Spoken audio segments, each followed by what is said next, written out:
Sugar prices in India have hit a record high just as the festive season is approaching. And there is an unusual twist. India is one of the world's biggest sugar producers and exporters. Yet, the government is now considering importing sugar to bring prices down. So what has gone wrong? Well, one of the biggest factors is India's push for E20 Petrol. To make ethanol, India uses several feedstock including sugarcane. As the government pushes ethanol blending to reduce India's dependence on imported crude oil, more sugarcane is being diverted towards ethanol production. And that creates a basic problem. The same sugarcane cannot be used to make both sugar and ethanol.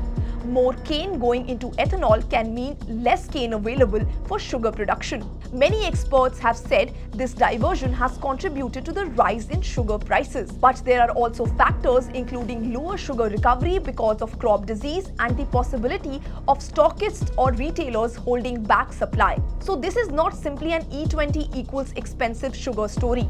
It is a supply problem with several factors involved. Wholesale sugar prices in Kolhapur have risen nearly 20% since the beginning of August, reaching a record 5,350 rupees per 100 kgs. The average retail price across India was around 52 rupees per kg on 18th August.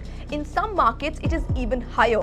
Punjab has seen prices around 65 rupees per kg, while some markets in Mumbai and Bhopal have reported prices around 58 to 63 rupees per kg. And the timing is particularly bad. Ganesh Chaturthi, Dussehra and Diwali are approaching, a period when demand for sugar rises because of sweets and processed food. The government has already taken several steps. India has restricted sugar exports to protect domestic supplies. For the current sugar season, exports were limited to around 2 million tons. And in May, India went further, banning sugar exports until 30th September. But prices have continued to rise. So now the government is considering another option: importing sugar. Reports say it is considering removing the 100% import duty on sugar. That would make imported sugar cheaper and allow more supplies into the Indian market. For a country that has been a major sugar exporter, that is a significant policy reversal. But here's the bigger question. This sugar crisis has opened up a much bigger debate around E20. India wants to reduce its oil import bill and improve energy security. Ethanol helps with that. But sugarcane is also a food-related crop. So the government now faces a difficult choice.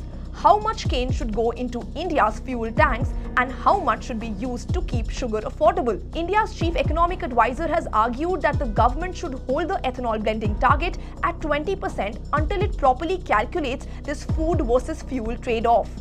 The government is also looking at other measures, including limiting how much sugar traders can stockpile and potentially reducing the amount of cane diverted towards ethanol.